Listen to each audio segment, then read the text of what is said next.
Donc, bonjour, merci de nous accueillir. Donc, nous allons vous présenter deux éditions de projet EAC que nous avons menées en commun avec la bibliothèque municipale de Vesoul, avec Pascal Milly, qui est ici dans la salle, qui est chargé de mission en patrimoine écrit à l'agence Livre et Lecture Bourgogne-Franche-Comté, sans laquelle ces projets n'avaient pas lieu, puisque nous les avons concoctés par Zoom pendant la période Covid, toutes les deux. Et puis après, Pascal a cherché la bibliothèque partenaire. Nous savions déjà qu'il y avait cette magnifique collection de bibliothèques multilingues dont peut-être tu nous parleras, Christine. Et du coup, Christine, donc, qui dirige cette bibliothèque, a contacté Isabelle Auburtin, qui est enseignante d'histoire au lycée Belin à Vesoul. Donc, deux éditions, on vous a mis les couvertures là à l'écran. Et on a des exemplaires par petit papier. La plus grande couverture... L'opération s'est tellement bien découlée la première année, l'année scolaire 2021-2022, que nous l'avons poursuivie la deuxième année avec une autre formule. Donc la première année, ça a été vraiment donné lieu à un travail d'enquête que je vais vous présenter brièvement sur une sélection de dictionnaires anciens extraits de la réserve de la bibliothèque de Vesoul. Et qui a donné lieu à une publication imprimée qui est donc celle-ci. Et puis la deuxième année, on a un petit peu voulu changer la formule et on a mis donc les élèves enquêteurs en position de fabricants de livres, c'est-à-dire qu'ils ont créé leur propre carnet d'enquête sur lequel ils ont écrit les résultats de leur enquête. Et j'avais apporté des papiers de tas de couleurs et ils ont assemblé des papiers de tas de matières et des tas de couleurs différentes pour qu'ils puissent écrire sur leur carnet et puis faire une petite couture et après avoir un carnet livre d'artiste. Voilà pourquoi deux formats différents et deux apparences différentes pour ces deux formules dont le fond est la même quand même. Alors donc, il s'agit, comme je l'ai dit, avec l'aide précieuse de Pascal Milly, nous avons sélectionné toutes les quatre, une trentaine parmi les dictionnaires et grammaires présents dans la réserve de la bibliothèque municipale de Vesoul, qui date du 15e au 19e siècle. Et nous avons, avec la classe de la première année, c'était la classe de première d'Isabelle, invité les élèves à se mettre en position d'enquêteurs et à adopter en binôme un dictionnaire à partir duquel, sur le fond et sur la forme, ils allaient mener leur enquête. N'hésitez pas, les collègues et Pascal dans la salle, à me couper si j'oublie un élément fondamental. Vous pouvez peut-être dire, Virginie, j'ai peut-être raté le tout début, l'origine, vraiment l'idée du projet, comment elle est née. Alors oui, l'idée c'est que moi j'ai créé ces éditions multilingues en 2006, donc je crée des livres qui valorisent la diversité linguistique. Donc il y a plusieurs langues dans chaque livre. Au début c'était des imagiers, des langues de migration, j'ai fait des projets avec des langues régionales, et puis j'ai eu un parcours direction de la conservation à la Bibliothèque nationale de France pendant 10 ans. J'ai travaillé pour l'IFLA sur le programme fondamental préservation et conservation. Donc avec ce regard de mon passé sur le livre ancien. Et j'ai rencontré Pascal qui me dit que à la bibliothèque de Vesoul, il y a un fonds de dictionnaire multilingue ancien. Donc tout à coup, ça rejoignait mes deux passions et une ancienne activité et une plus récente.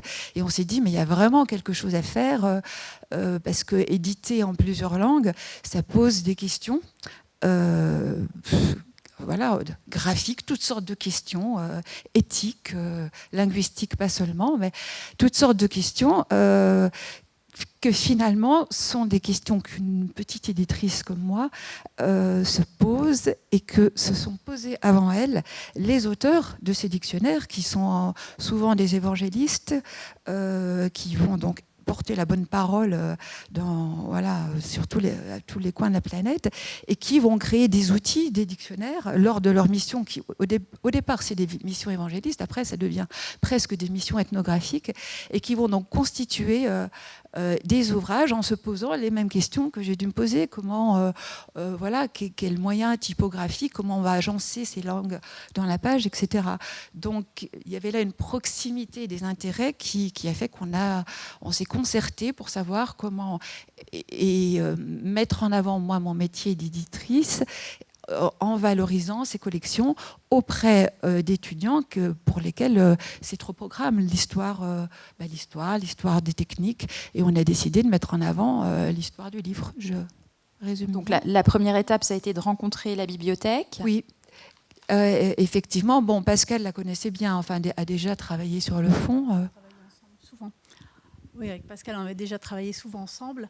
Alors c'est vrai que la bibliothèque de Vesoul a cette particularité d'être une bibliothèque de lecture publique, mais aussi de posséder un fonds ancien qui est très important, puisqu'il y a 40 000 ouvrages, qu'on a 159 incunables, qu'on a plus de 200 manuscrits. Donc c'est des fonds qui sont peu valorisés parce qu'on manque de temps, on manque d'opportunités. Et finalement, le prisme de l'EAC, c'était aussi pouvoir mettre ces fonds au cœur d'un projet. Et dans la mesure où l'avantage, c'est que Vesoul, c'est une petite ville et qu'il y a une forme de proximité, c'était aussi l'occasion de travailler à plusieurs sur ce fonds et de pouvoir le toucher, mais le toucher vraiment. Donc on a fait une sélection. C'est vrai que Pascal m'a beaucoup aidée pour extirper, parce qu'on n'a pas un fond de dictionnaire bien étiqueté, hein. On a un fond qui est riche, qui part un peu dans tous les sens, et il a fallu extraire justement déjà cette sélection. Et donc on les a présentés aux élèves, et l'enjeu, moi ce qui m'intéressait, c'était qu'ils puissent les manipuler, qu'ils puissent les voir, qu'ils puissent revenir dessus et les étudier vraiment comme des enquêteurs. Donc voilà, restait à trouver... on avait déjà Virginie, restait à trouver Isabelle et sa classe de première avec des élèves motivés et qui se sont vraiment appropriés le projet, qui ont vraiment joué le jeu. Alors, la bibliothèque qui a contacté le lycée. Oui, on s'est mis en relation, mais on se connaissait déjà. Oui, parce qu'il y a d'autres expériences d'EAC du côté lecture publique peut-être à Vesoul, à Vesoul, c'est déjà notre première grande expérience. D'accord. Voilà. Je faisais des expériences... je dirais, sporadique, en direction de telle ou telle classe, mais ce n'était pas vraiment de l'EAC comme on l'entend maintenant. Mais c'est vrai que c'était notre premier grand projet. Alors c'est vrai que pour la première version, on a pris en pleine figure le Covid. Donc c'est aussi pour ça qu'on s'était dit 30 dictionnaires, 30 élèves, 30 enquêtes. Et puis en fait, avec la crise sanitaire, on s'est vite rendu compte que ça n'allait pas être possible, d'autant plus que ça a été sur l'année scolaire où les classes étaient divisées par 2. Ils n'avaient pas tous classe en même temps. Donc nous, on avait un programme, il y avait des dates, donc on ne pouvait pas forcément avoir tous les enfants en même temps à chaque séance. Il faut reconnaître que pour les premiers, ça a été très compliqué. Donc on a mis des binômes.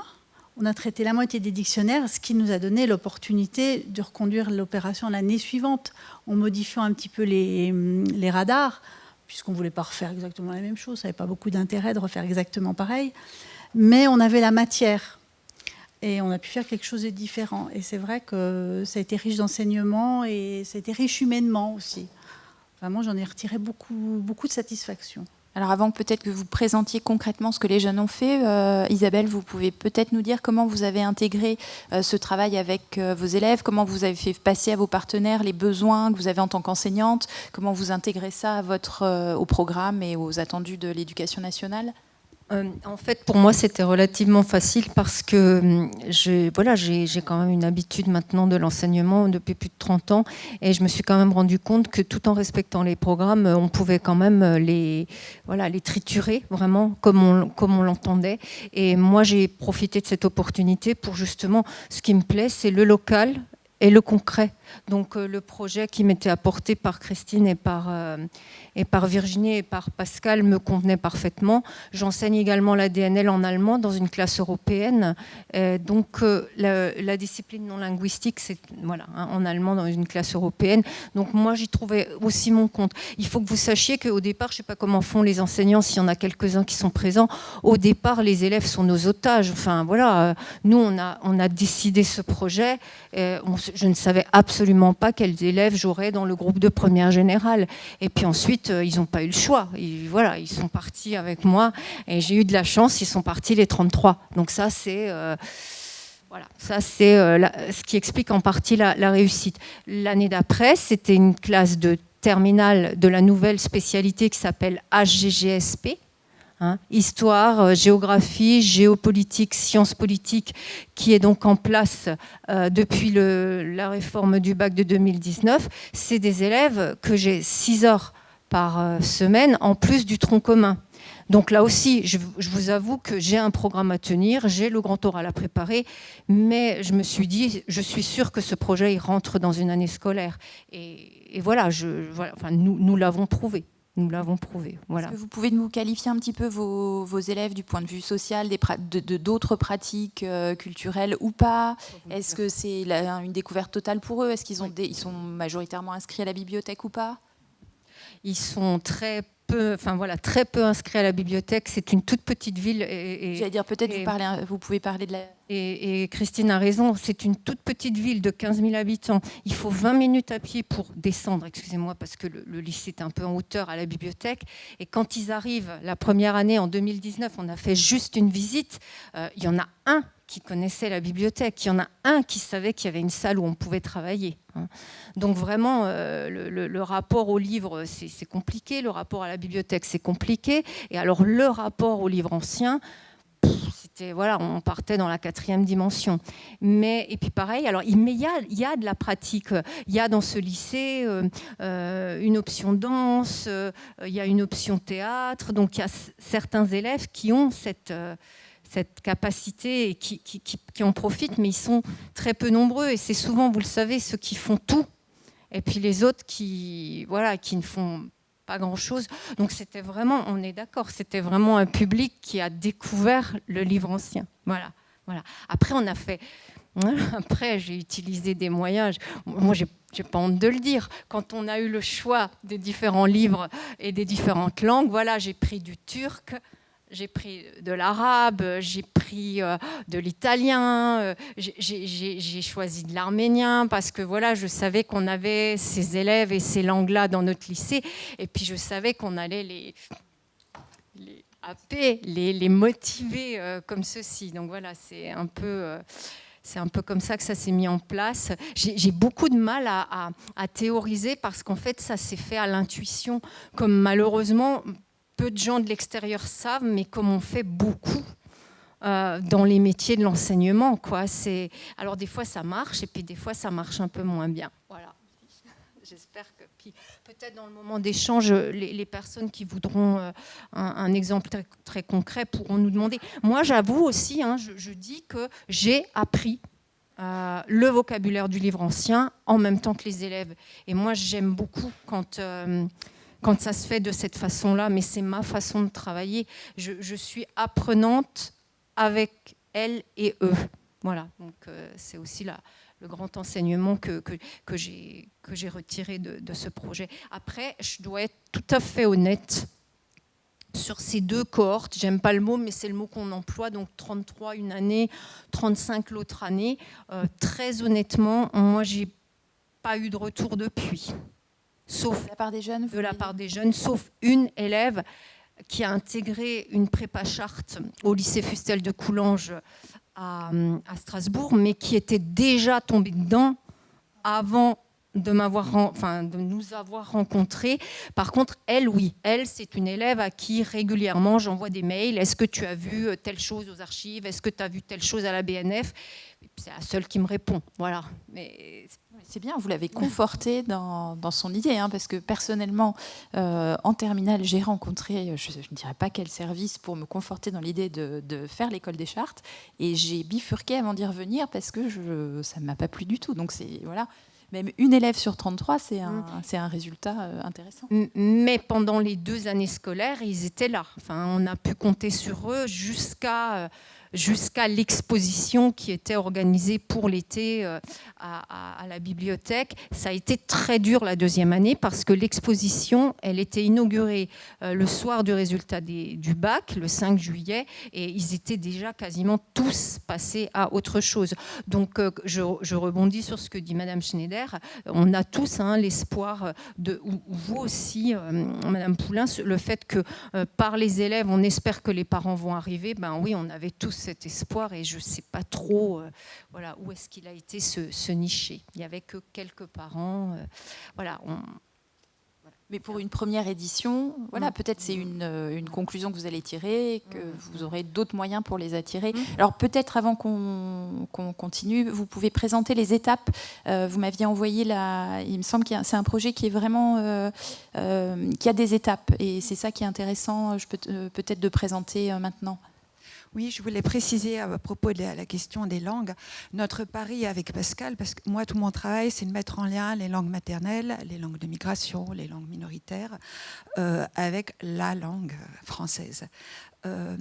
Et le pari, c'était, on va choisir des dictionnaires qui ont des langues. Alors, il y avait des langues qui n'existent plus, le gaèze, le syriaque, l'araméen, mais aussi, typiquement, l'arménien ou le turc, en faisant le pari que ces langues, c'est aussi des langues familiales actuelles, et que ça allait déclencher quelque chose, parce que de par mon expérience, je vois bien quand j'interviens dans des classes ou pour des projets, et puis parce que je suis aussi enseignante de français langue étrangère, et quand dans mes livres il y a une langue comme l'albanais, puis que tout à coup la maman albanaise est là dans mon cours, elle voit sa langue, mais ça change son rapport à mon cours et à la langue française. Du coup, il y a une reconnaissance qui pose et qui assoit. Et c'était le pari de ce projet-là. Et voilà, on présentera tout à l'heure une fiche. Parce que oui, ça a créé des choses, ça a fonctionné. Ouais. Alors donc grossièrement et très schématiquement, donc on l'a dit, les élèves, on les a mis en position d'enquêteurs. Ils ont travaillé en binôme par la force des choses.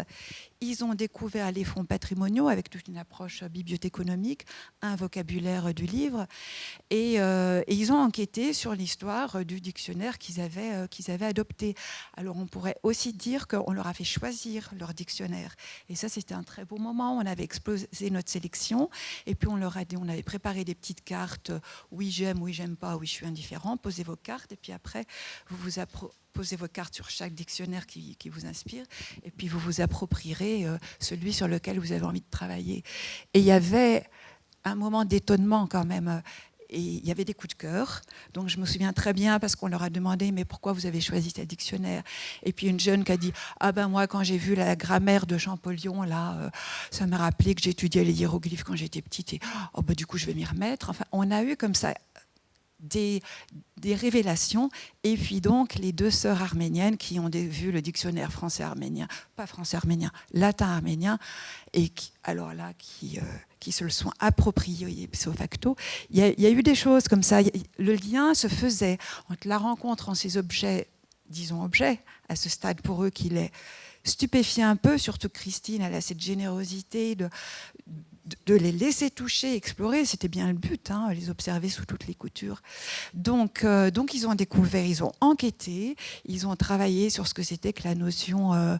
D'abord, ils devaient aussi travailler sur les ex-libris. Bon, ça a été en fonction du temps et disposition un peu squeezé, on va dire, mais compliqué. Mais ils ont travaillé sur les auteurs. Qu'est-ce que c'est que la notion d'auteur au XVIe siècle, par exemple, c'est pas la même que maintenant.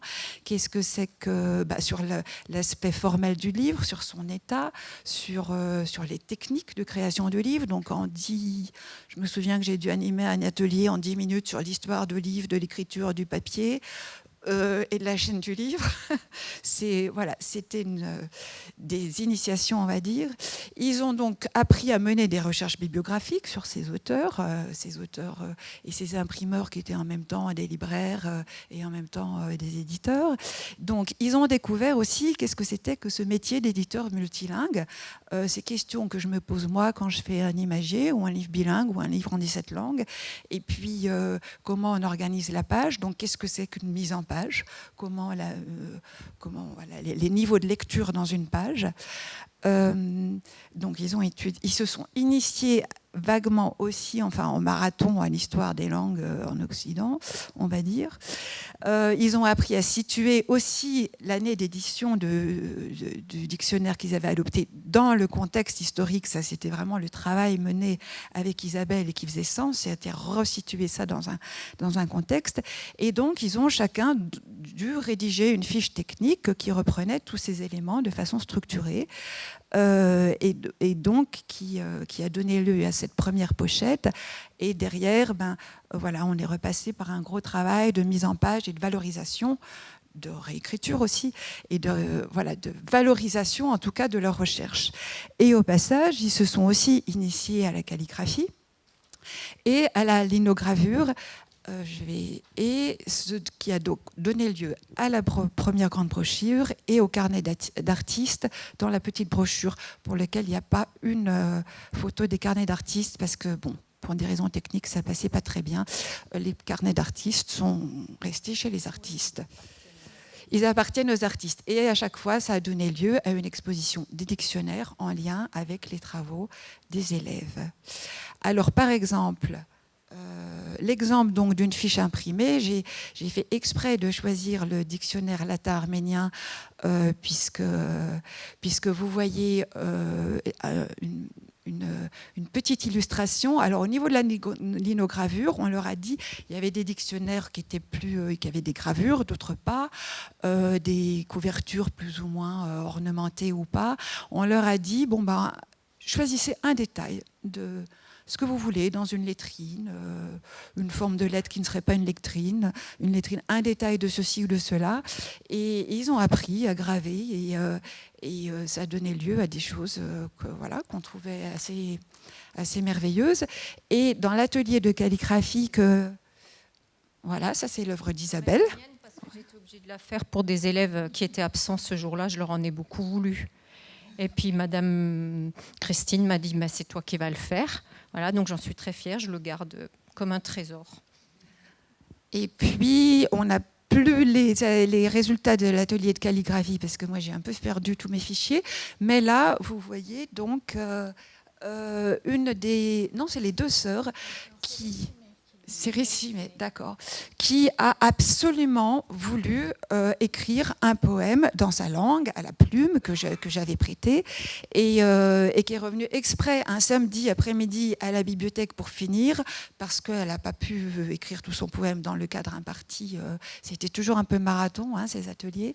Et pour dire comment c'était... important, qu'elle nous transmette quelque chose de son patrimoine culturel et linguistique et qu'il apparaisse comme ça. Donc on l'a reproduit. C'était un grand moment pour elle. Une petite question, je vois plein de logos derrière. Oui. Ça a un coût d'imprimer tout ça. Est-ce que vous pouvez nous parler peut-être des dispositifs, et notamment de subventions peut-être, et de la diffusion de ce document ? Au-delà donc chaque jeune a eu son exemplaire, je suppose, et au-delà, est-ce qu'il y a une diffusion ? L'opération, c'est une collaboration. Donc on a eu des fonds, évidemment pour l'EAC. Les amis du musée de la bibliothèque ont tenu à participer, puisque... EAC via la DRAC ? Alors, la DRAC, voilà. Ensuite, l'association des Amis du musée et de la bibliothèque de Vesoul, qui sont très actifs et qui tiennent souvent à nous aider et à soutenir des projets de diffusion, justement. Pour eux, la transmission, c'est important. Le collège, le lycée, pardon. Le lycée Belin, vraiment, notre proviseur actuel a soutenu, mais vraiment... de façon très très très très forte le projet les 2 années, parce que on peut parler de chiffres, c'est quand même des projets qui se sont élevés tout compris à peu près à 7 000 €, si mes souvenirs sont exacts. Oui, voilà. Donc quand le budget était bloqué, ce qui manquait, c'était le lycée Belin qui disait banco, on y va. Voilà. Donc vraiment, tous les partenaires sont importants, mais voilà, moi, en tant qu'enseignante, je tenais vraiment à à dire que le lycée Belin aurait pu dire non, ça ne nous intéresse pas, ou non, on ne finance pas, on n'aurait pas pu boucler. Il faut dire aussi que après tous les ateliers, on a organisé une visite avec les élèves à Gray, où il y a le musée international de l'espéranto. Donc c'était extrêmement intéressant pour eux. Et ça aussi, c'est le lycée qui a financé. Et puis l'agence Livre et Lecture a financé la première édition. Vesoul aussi, la ville de Vesoul. Donc, pour répondre à la question, effectivement, chaque élève a reçu une brochure, un exemplaire complet. Et puis, c'est tout, je veux dire, au niveau de la diffusion de cette brochure, ça reste circonscrit à cette opération-là. Une édition pléthorique, hein. Donc on les a distribués avec parcimonie, déjà tous les partenaires. On n'a pas parlé, mais on a des professeurs de langue du lycée qui sont intervenus comme ça. Donc chaque fois que quelqu'un venait participer, apporter une petite pierre au projet, on la remercie après en lui donnant le résultat final. Voilà, c'est ça. Oui, c'est très important. On en reparlera soit dans le moment du repas, soit plus tard.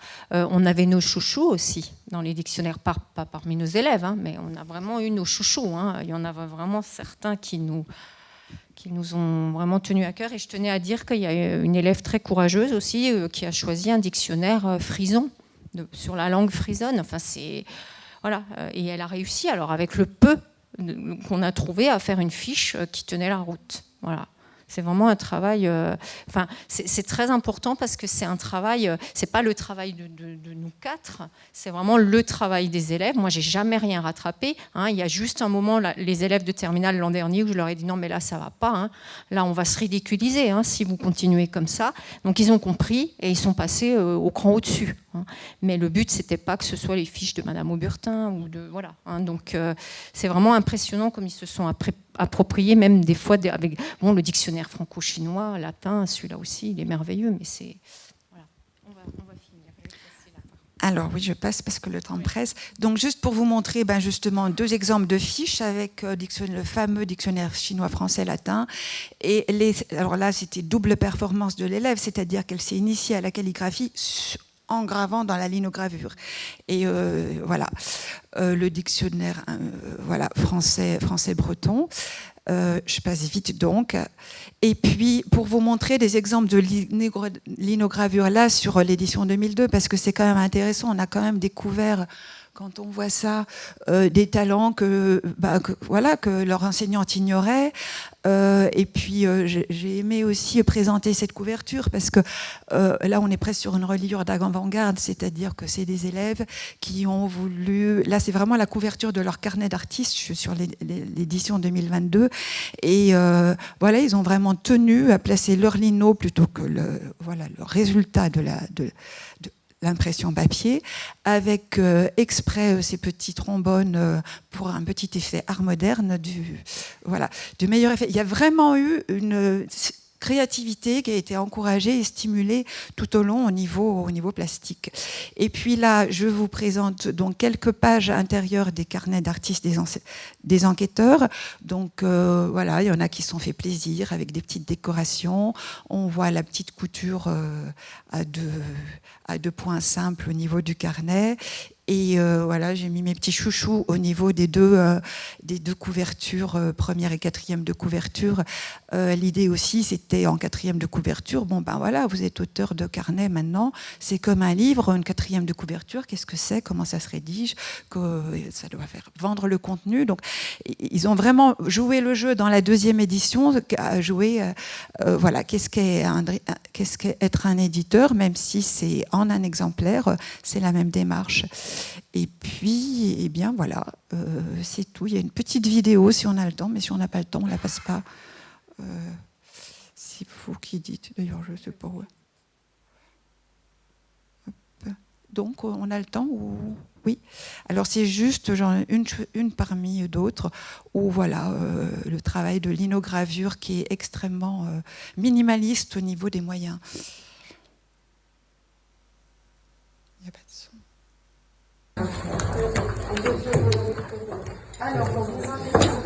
des beaux bandeaux.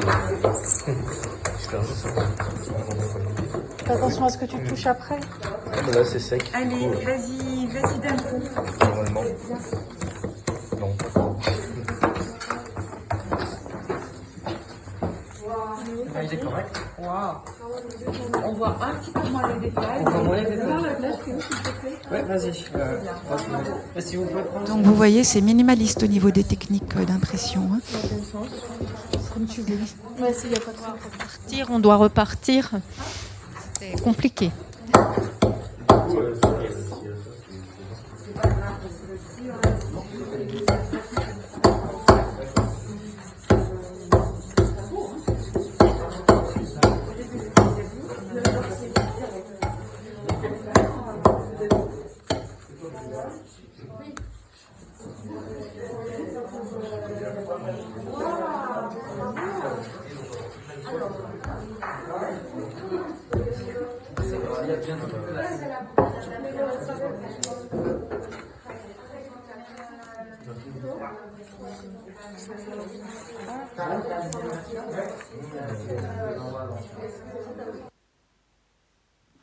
Je tenais simplement à dire que Madame Milly aurait vraiment voulu qu'on prenne le temps de faire des capsules qui puissent être disponibles sur le site ALL BFC. Et en fait, ils se sont égayés comme une volée de moineaux, surtout la deuxième année. Je sentais bien que je ne pouvais plus leur demander rien de plus, voilà. Mais ça aurait enrichi le site et le projet. Et on a très peu de photos et de vidéos parce qu'en fait, on était en même temps en train de les encadrer et puis on ne pensait pas forcément à sortir nos portables. Il aurait fallu une personne encore extérieure, hein, avec un regard. On avait contacté un vidéaste, mais qui a eu des problèmes de santé, mais c'était prévu au départ.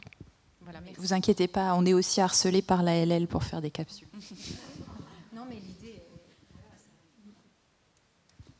Merci beaucoup pour cette présentation dynamique.